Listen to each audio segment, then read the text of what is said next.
एक सरकारी स्कूल में बच्चे पढ़ रहे थे।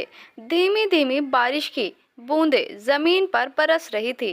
तभी स्कूल में एक जिला कलेक्टर की गाड़ी हॉर्न देते हुए आकर रुकती है। उस हॉर्न की आवाज़ को सुनकर स्कूल में उपस्थित सभी स्टाफ और बच्चे हैरान हो जाते हैं कि इतने बड़े अधिकारी आज इस सरकारी स्कूल में क्यों आए हैं। उसके बाद गाड़ी से जिला कलेक्टर उतरते हैं और डायरेक्ट प्रिंसिपल के ऑफिस में चले जाते हैं। ऑफिस में पहुंचकर वह एक टीचर के बारे में जानकारी लेते हैं जिनका नाम शीतल होता है। शीतल मैडम के बारे में जैसे ही वह जिला कलेक्टर जानकारी लेते हैं तो प्रिंसिपल भी हैरान रह जाते हैं कि इतने बड़े अधिकारी को एक मामूली से टीचर में इतना इंटरेस्ट क्यों हो रहा है। तो वह उनसे पूछ ही लेते हैं कि आपको उनसे क्या काम है। तो जिला कलेक्टर साहब कहते हैं कि मुझे उनके कुछ पैसे लौटाने हैं, इसीलिए मैं उनके बारे में जानकारी कर रहा हूँ। तो प्रिंसिपल बताती है कि वह तो यहाँ से काफ़ी समय पहले ही रिटायर होकर जा चुके हैं। अब वह यहाँ पढ़ाने के लिए नहीं आते हैं, लेकिन मैं आपको उनका एड्रेस निकाल कर दे देता हूँ। आप उनसे घर जाकर मुलाकात कर सकते हो। इसके बाद कलेक्टर साहब कहते हैं कि ठीक है, आप जल्दी से उनका एड्रेस मुझे दे दीजिए। अब यह बात सुनने के बाद प्रिंसिपल सर और भी ज़्यादा उत्सुक हो जाते हैं यह जानने के लिए कि आखिर इतना बड़ा अधिकारी एक मामूली सी टीचर से मिलने के लिए इतना बेचैन क्यों है। वह फिर से पूछ लेते हैं कि अपने बारे में तो कुछ बताओ, क्यों आप शीतल सर से मिलने के लिए उतावले हो रहे हो और कितना पैसा आपने उनसे ले रखा है।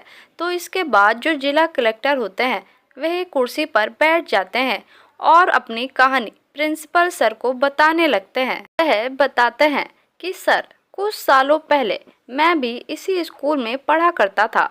तो एक दिन क्लास में शीतल सर ने सभी स्टूडेंट से एक सवाल पूछा कि अगर तुम सभी को 100 रुपये मिल जाए तो तुम उन 100 रुपये का क्या करोगे। तो इस सवाल के जवाब में सभी ने अपने अलग अलग तरह से जवाब दिए। कुछ स्टूडेंट ने कहा कि सर, हम उन पैसों की चॉकलेट खाएंगे। तो कुछ स्टूडेंट ने कहा कि हम उन पैसों का झूला झूलेंगे। तो कुछ वीडियो गेम खरीदना चाहते थे, तो कुछ अपने लिए उन पैसों से खिलौने खरीदना चाहते थे। तो जब मेरे बताने का नंबर आया तो मैंने उनसे कहा कि सर, मैं तो अपनी माँ के लिए उनकी आँखों का चश्मा बनवा कर दूंगा, क्योंकि वह जब दूसरों के कपड़ों की सिलाई करती है तो आंखें कमज़ोर होने के कारण उन्हें थोड़ा कम दिखाई पड़ता है और अक्सर उनके हाथों में सुई चुभ जाती है। अब इस जवाब को सुनने के बाद शीतल सर अपनी कुर्सी छोड़कर मेरे पास आते हैं और मुझसे कहते हैं कि बेटा, ऐसा क्यों, तुम्हारी माँ की आंखों के लिए चश्मा तो तुम्हारे पिताजी भी बनवा कर दे सकते हैं। तुम्हें उन पैसों को अपने लिए कुछ खेलने का खिलौना या कोई खाने की तुम्हारी पसंदीदा चीज़ भी खरीद सकते हो। तो इसके बाद वह लड़का कहता है, जो कि अब जिला कलेक्टर बन चुका था, कि सर, मेरे पिताजी की तो मृत्यु बचपन में ही हो गई थी।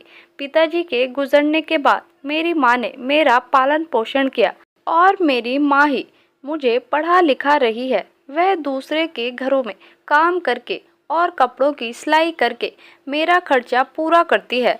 उनकी आंखें अब थोड़ा कमज़ोर हो चुकी है, तो अगर उनकी आंखों के लिए चश्मा बन जाएगा तो सुई में धागा डालते हुए सुई उनके हाथों में नहीं चुभेगी। अब इन सब बातों को सुनकर शीतल सर बहुत ही भावुक हो जाते हैं और बड़े ही प्यार से उस बच्चे को अपने गले लगा लेते हैं और कहते हैं कि बेटा, जो जवाब आज तुमने दिया है उससे पता चलता है कि तुम अपनी माँ से कितनी मोहब्बत करते हो, और जहाँ तक मेरा अनुमान है तुम अपनी ज़िंदगी में एक बहुत बड़े इंसान बनोगे। इसके बाद शीतल सर उस बच्चे को 200 रुपये देते हुए कहते हैं कि बेटा, ये 100 रुपये तो मैं तुम्हें अपने वादे के अनुसार दे रहा हूँ, और यह जो 100 रुपये मैं तुम्हें एक्स्ट्रा दे रहा हूँ, इनको भी अपने पास रखो। जब तुम्हारे पास पैसे हो जाएंगे तो मुझे लौटा देना। इसके बाद कलेक्टर साहब बताते हैं कि उस दिन के बाद शीतल सर ने मेरी कई बार मदद की थी।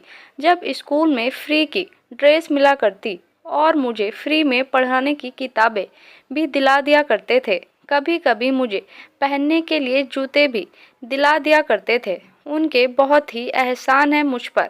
मेरी कामयाबी के पीछे भी शीतल सर का ही हाथ है और इसी वजह से मैं आज उनसे मिलने के लिए आया हूँ, उनके पैसों को लौटाने के लिए आया हूँ। अब इस बात को प्रिंसिपल भी सुनते हैं तो वह भी भावुक हो जाते हैं और इधर इस बात को सुनते हुए कलेक्टर बाबू भी रोने लगते हैं। इसके बाद प्रिंसिपल सर स्कूल के पुराने रजिस्टर में से शीतल सर का एड्रेस निकालकर कलेक्टर साहब को दे देते हैं। उसके बाद कलेक्टर साहब अपनी सरकारी गाड़ी में बैठकर उस दिए गए एड्रेस पर जाने लगते हैं। थोड़ी देर का सफ़र तय करने के बाद वह इस एड्रेस पर पहुंच जाते हैं। वहां जाकर पता चलता है कि वह तो अपना घर बेचकर किसी दूसरे शहर में शिफ्ट हो गए हैं। पास पड़ोस वालों से जानकारी की तो वर्तमान उनका एड्रेस भी मिल जाता है। उसके बाद कलेक्टर साहब उस शहर के लिए निकल जाते हैं।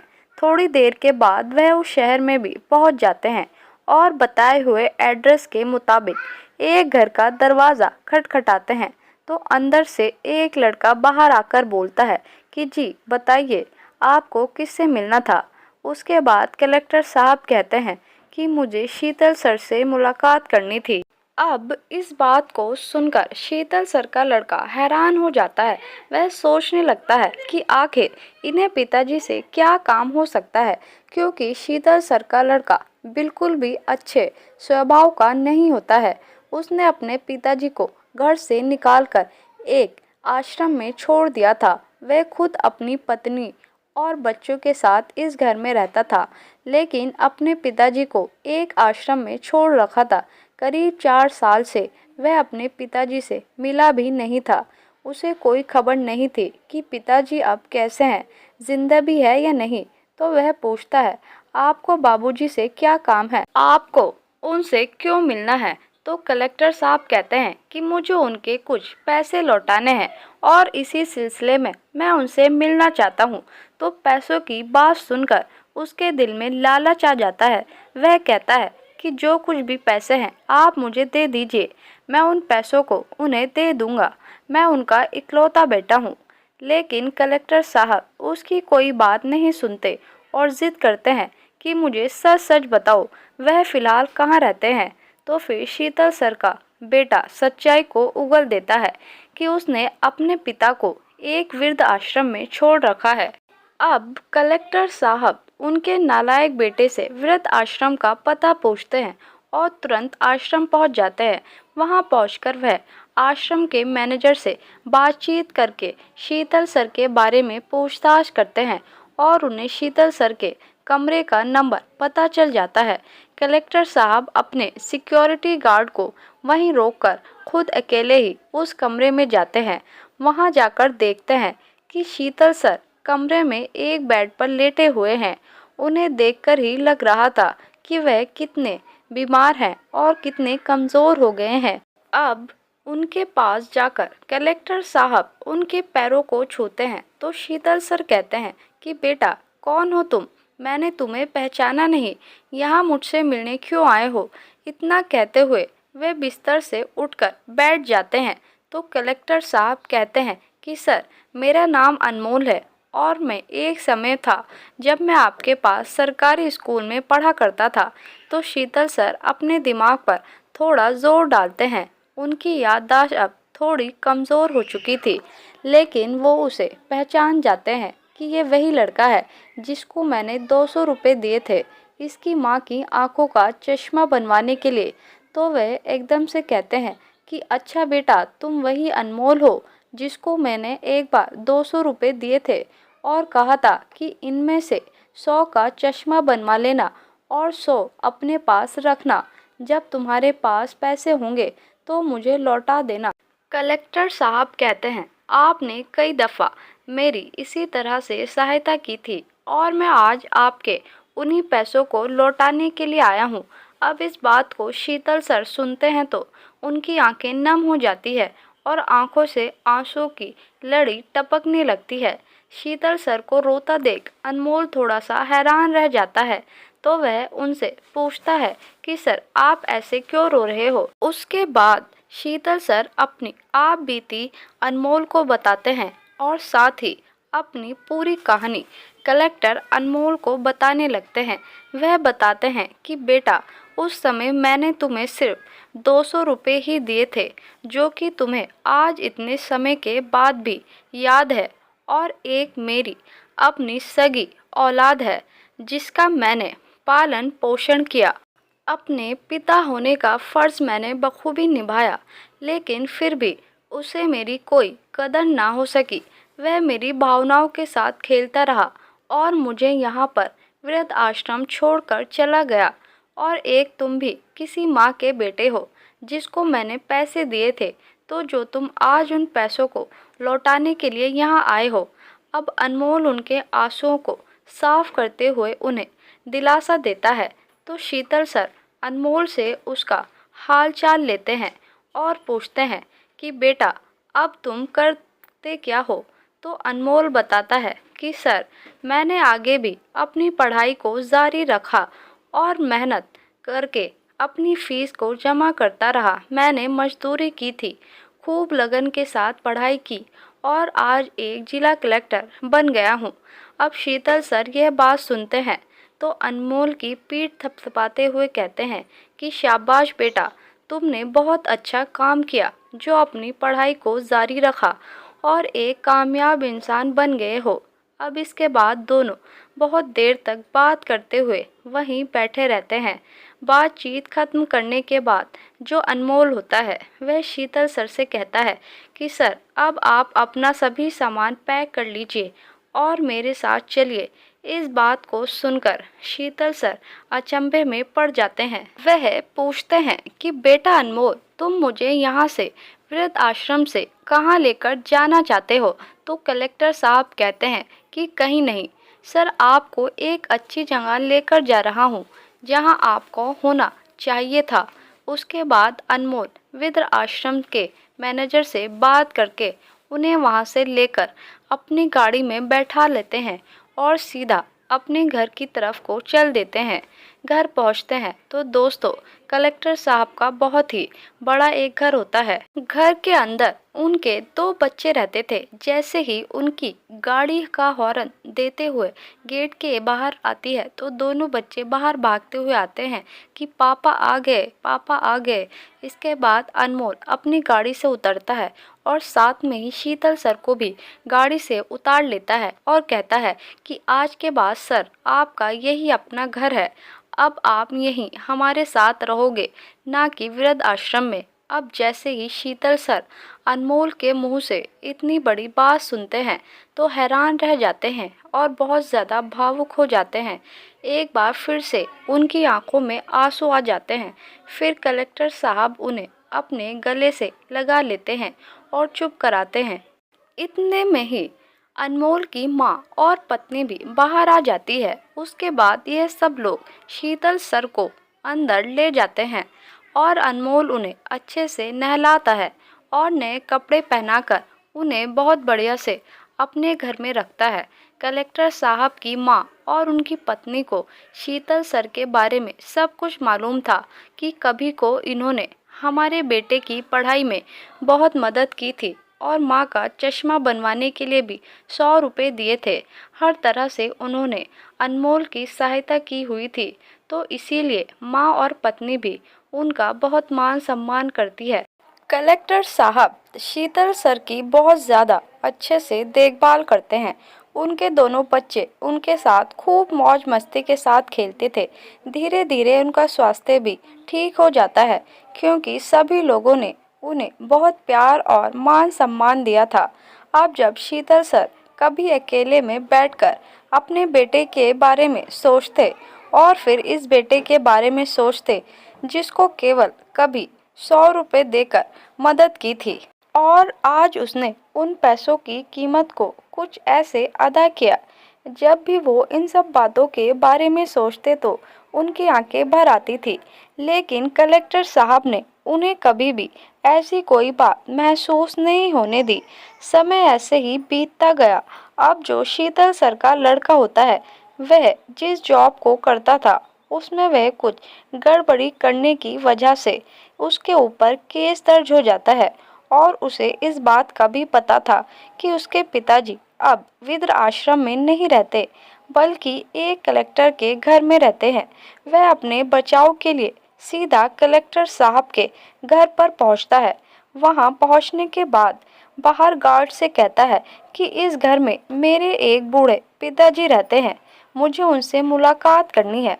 उसके बाद सिक्योरिटी गार्ड कहता है कि आप 2 मिनट बाहर ही खड़े रहिए, मैं अंदर बता कर आता हूँ। अंदर जाकर वह गार्ड शीतल सर से कहता है कि सर, एक नौजवान लड़का आया है जो खुद को आपका बेटा बता रहा है और वह आपसे मिलना चाहता है। तो वह सिक्योरिटी गार्ड से कहते हैं कि तुम उससे जाकर कह दो मेरा कोई बेटा नहीं है, मेरा बेटा तो बहुत समय पहले ही मर चुका है। मेरा वह बेटा मेरे लिए उसी दिन मर गया था जिस दिन वह मुझे वृद्ध आश्रम छोड़कर गया था। मेरे लाख मना करने पर मेरी कोई बात नहीं सुनी थी, मेरी भावनाओं का खिलवाड़ किया था। अब सिक्योरिटी गार्ड बाहर आता है और उनके बेटे से ऐसा ही बोल देता है। अब उनका बेटा यह सब बातें सुनता है तो बहुत ही शर्मिंदा हो जाता है, लेकिन वह फिर भी कोशिश करता है कि किसी भी तरह से अपने पिताजी से मिलना चाहिए। इसीलिए वह बाहर ही खड़ा रहता है और अपने पिताजी को आवाज़ें लगाने लगता है। कहता है कि पिताजी, मेरी बात को सुनिए, मैं आपका बेटा यहाँ बाहर खड़ा हुआ हूँ। इसके बाद शीतल सर बाहर आते हैं और आकर कहते हैं कि कौन सा बेटा और किसका बेटा? मेरा बेटा तो मेरे लिए उसी दिन मर चुका था जिस दिन वह मुझे अकेले वृद्ध आश्रम छोड़ गया था। मैंने तुमसे कितनी ही मिन्नतें की थी कि बेटा मेरे साथ ऐसा बर्ताव मत करो, लेकिन तुमने मेरी एक ना सुनी थी, तो फिर तुम आज को यहाँ चले आए हो। तो उनका बेटा कहता है कि पिताजी, मैं एक केस में बुरी तरह से फंस चुका हूँ, पुलिस मेरे पीछे पड़ी हुई है। फिर वह कहता है कि सिर्फ आप ही एक ऐसे व्यक्ति हैं जो मेरी जान बचा सकते हैं। आप कलेक्टर साहब से बोलकर मुझे इस केस से बाहर निकलवा दीजिए। लेकिन शीतल सर कहते हैं कि यह तेरे बुरे कर्मों की सजा है जो आज तुझे भगवान ने दी है, इसमें हमारा कोई दोष नहीं है। जो तुमने बोया था आज तुम वही काटना ही पड़ेगा। इतना बोलकर शीतल सर गार्ड से कहते हैं कि इसे यहाँ से धक्का मारकर बाहर निकाल दो, ऐसे मुजरिम को अपनी दहलीज पर भी ना रोको। इसके बाद वह वहाँ से चला जाता है। अब शाम में कलेक्टर साहब घर लौटते हैं तो उन्हें भी सारी बातों का पता चलता है कि आज शीतल सर का बेटा उनसे मिलने के लिए घर आया था और उन्होंने उसे यहाँ से धिक्कारते हुए भगा दिया था। कलेक्टर साहब को तो पहले ही पता था कि उनका बेटा अच्छा इंसान नहीं है, इसीलिए वह इस केस में कोई दिलचस्पी नहीं लेते हैं और बात को ऐसे ही जाने देते हैं। इस सब के बाद शीतल सर अपने शिष्य के साथ ही खुशी खुशी अपना जीवन व्यतीत कर देते हैं। तो दोस्तों, ये थी आज की कहानी, जिस कहानी में एक टीचर ने अपने स्टूडेंट को 200 रुपये देकर उसकी सहायता की थी और उन 200 का बदला उस लड़के ने बड़े ही बेहतरीन तरीके से अदा किया।